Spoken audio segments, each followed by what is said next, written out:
There is no way in hell that I would sit there and allow those kids to die with me being next in another building and sitting there. No way.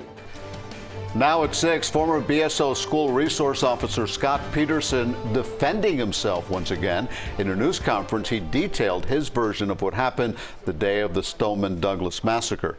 Good evening, I'm Eliott Rodriguez. And I'm Lauren Pastrana. That impassioned defense coming days after Peterson's attorney released a deposition with former Broward County Sheriff Scott Israel. Peterson's attorney says statements made by Israel during that 4-hour deposition prove that Peterson did not know where the gunman was during the shooting. CBS 4's Ashley Dyer is breaking everything down for us tonight. She joins us live from downtown Fort Lauderdale. Ashley? Well, during his time as a Broward County deputy, Scot Peterson says he received just 4 hours of active shooter training. But Peterson says that wasn't the problem during the shooting. Rather, it was a lack of communication, leaving him in the dark, even though he was just feet away. I live every day. I feel for those families, those kids that were shot, that were injured, the ones that were killed. This morning, Scot Peterson, the former Marjory Stoneman Douglas school resource officer, recalled the horror of Valentine's Day 2018, but says he's not the coward he's perceived to be in this video, which shows Peterson standing outside of the high school while deadly gunfire happened inside. You learn then that at no time was it conveyed to my client in real time that kids were being killed or anyone was being killed. Isn't that correct?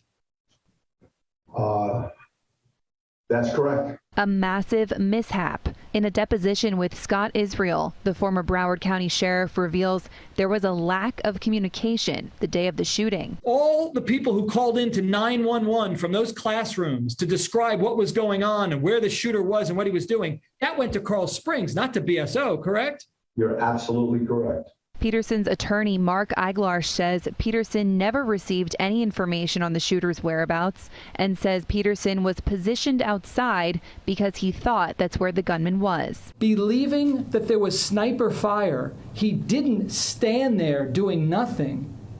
He went to his training, and his training instructs him to take a tactical position of cover. But Israel says he's not buying Peterson's tactical position of cover, and that instead of helping the kids inside the school, Peterson was gripped with fear. We asked Peterson what he would say to the victims' families. There is no way in hell that I would sit there and allow those kids to die with me being next in another building and sitting there. No way. Peterson and his attorney making one point very clear. Unlike Nicholas Cruz, who was guilty and pled guilty, my client is not pleading guilty because he did nothing wrong. He's innocent. We're not taking any plea deals.